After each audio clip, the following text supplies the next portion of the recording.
Assalamualaikum warahmatullahi wabarakatuh. Apa kabar anak-anak yang saya banggakan? Puji syukur kehadirat Allah Subhanahu wa Ta'ala, karena pada hari ini kita masih diberi kesempatan untuk kembali belajar, meskipun masih dalam pembelajaran daring, tetapi saya selalu mendoakan agar kalian dan keluarga selalu dalam keadaan sehat walafiat, sehingga dapat beraktivitas sebagaimana biasanya.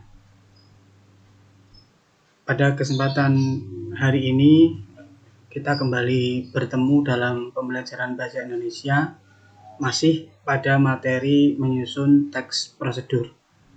Pada pertemuan sebelumnya saya sudah memberikan penjelasan tentang pengertian dari teks prosedur dan kemudian juga struktur dari teks prosedur. Nah, pada bagian yang kedua hari ini atau pada video ini saya akan melanjutkan materi tentang teks prosedur, yaitu kita akan membicarakan tentang kaidah kebahasaan teks prosedur. Jadi pada teks prosedur itu ada beberapa ciri terkait dengan kebahasaannya. Nah, seperti kalian bisa lihat bahwa yang pertama, pada teks prosedur itu banyak menggunakan kata kerja imperatif atau kalimat perintah. Nah, biasanya kalimat perintah ini ditandai dengan akhiran kan, kemudian akhiran i dan juga partikel lah. Nah, ini bisa digabung ya.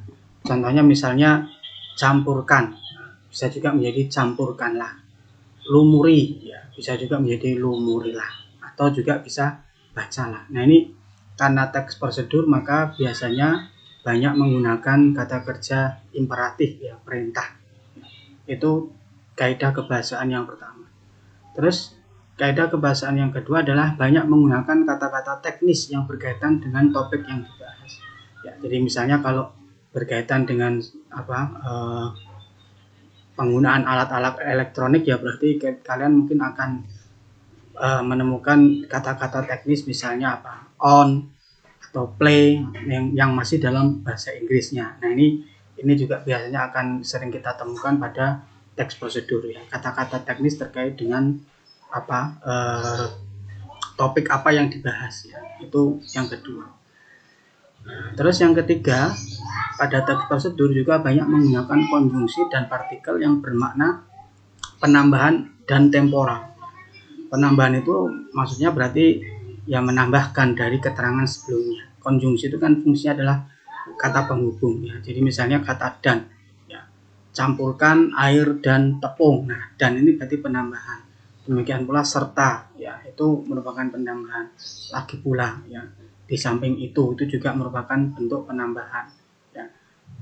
Nah, selain konjungsi penambahan juga ada namanya konjungsi temporal. Temporal itu berkaitan dengan tempo, dengan waktu. Biasanya menunjukkan urutan, karena prosedur itu kan urutan. Maka misalnya ini lalu, misalnya setelah itu, atau kemudian. Jadi ini juga merupakan kaidah kebahasaan yang banyak terdapat pada teks prosedur. Itu ciri yang ketiga. Terus kemudian ciri yang keempat adalah banyak menggunakan pernyataan persuasif, ajakan. Nah, persuasif itu berarti bersifat menghimbau, menyarankan, ajakan dan sebagainya. Jadi misalnya sebaiknya untuk hasil yang maksimal gunakan misalnya itu adalah saran atau ajakan. Itu ciri yang keempat. Nah, kemudian pada ciri yang kelima, apabila prosedur itu berupa resep atau petunjuk penggunaan alat, akan digunakan gambaran terperinci tentang benda dan alat yang dipakai, termasuk ukurannya, jumlah dan warnanya. Ini ciri dari atau kaidah kebahasaan dari teks prosedur. Kalian kembali bisa melihat pada contoh yang kemarin sudah saya sampaikan. Kalian bisa lihat lagi, kalian coba temukan ciri-ciri ini apakah memang demikian atau tidak. Nah, nanti kalian bisa lihat di contoh yang kemarin sudah saya sampaikan. Yaitu adalah kaidah kebahasaan teks prosedur. Sehingga nanti ketika kalian akan membuat teks prosedur, gunakan atau ikuti kaidah kebahasaan ini ya. Nah, kemudian bagaimana cara menyusun teks prosedur? Nah, caranya adalah seperti ini. Yang pertama adalah menentukan tema kegiatan yang akan dibuat. Jadi apa yang akan kamu buat prosedurnya ya, temanya. Terus yang kedua adalah merumuskan tujuan atau hasil yang diharapkan dari prosedur itu. Jadi tujuan dari prosedur itu untuk apa? Misalnya untuk membuat apa misalnya kue misalnya. Nah, berarti tujuannya ya membuat kue. Kemudian mengidentifikasi bahan atau alat yang dibutuhkan jika memang teks itu berkaitan dengan membuat sesuatu sehingga membutuhkan bahan dan alat. Terus yang keempat adalah menyusun langkah-langkah pelaksanaan prosedur secara runtut dan sistematis dengan kalimat-kalimat yang jelas dan mudah dipahami. Jadi kalau sudah semua ini tadi, maka kita tinggal menyusun langkah-langkahnya. Langkah-langkahnya berarti harus runtut ya dan sistematis. Jangan sampai langkah-langkah itu malah membingungkan ya. Harus runtut, jadi harus urut ya. Dan gunakan kalimat yang jelas dan mudah dipahami ya tadi. Kembali ke kaidah kebahasaan tadi. Terus yang terakhir adalah menyimpulkan prosedur dengan memberikan saran atau tanggapan. Nah, ini biasanya di bagian penutupnya kita bisa menyimpulkan dari prosedur itu apa simpulannya dan atau juga bisa kita berikan saran. Nah, ini adalah cara menyusun teks prosedur. Oke ya, sampai di sini saya kira cukup jelas ya. Oke. Nah, saat ini kita sebetulnya ada bentuk lain dari teks prosedur yang disajikan dalam bentuk namanya infografis ya. Istilah infografis ini mungkin bagi kalian masih agak asing, tapi sebetulnya kalian sudah sering melihatnya, cuma mungkin tidak tahu namanya. Nah, namanya nanti adalah infografis. Nah, infografis ini sebenarnya adalah salah satu bentuk teks prosedur, tapi bentuknya lebih menarik dan mudah dipahami ya. Nah, ini pengertiannya, infografis adalah teks prosedur yang memadukan antara gambar dan teks atau tulisan mengenai sesuatu hal agar lebih mudah dipahami oleh orang lain. Ya, ini teks prosedur. Nah, sekarang kita perhatikan pada contohnya. Ya, ini contoh dari teks prosedur. Infografis ya. Ini kalian bisa perhatikan di sini ya. Ini kan sebenarnya sama ini. Ini judulnya, cara memakai masker yang benar. Ya, ini kan berarti menunjukkan tujuannya.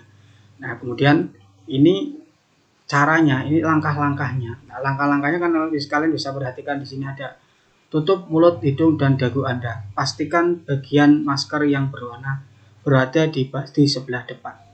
Ya, pastikan kan berarti tadi akhiran kan. Ya. Tutup ini kan berarti kata kerja imperatif atau kata perintah. Terus kemudian tekan bagian atas masker supaya mengikuti bentuk hidung Anda. Ini kan berarti juga kata perintah tekan. Ya.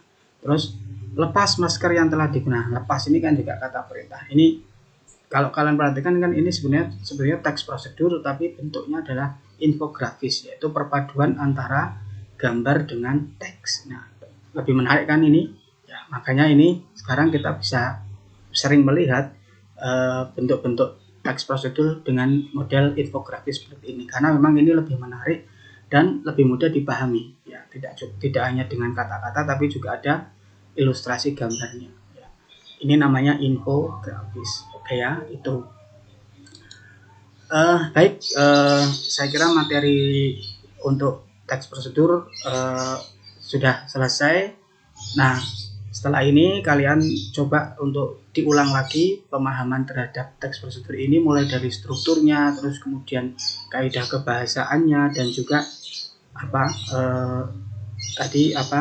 cara menyusunnya. Nah, setelah itu kalian nanti akan ada tugas untuk mencoba menyusun teks prosedur. Oke, saya kira itu saja untuk materi teks prosedur. Selamat belajar, tetap jaga kesehatan, selalu pakai masker, rajin cuci tangan, dan hindari kerumunan. Saya akhiri, wassalamualaikum warahmatullahi wabarakatuh.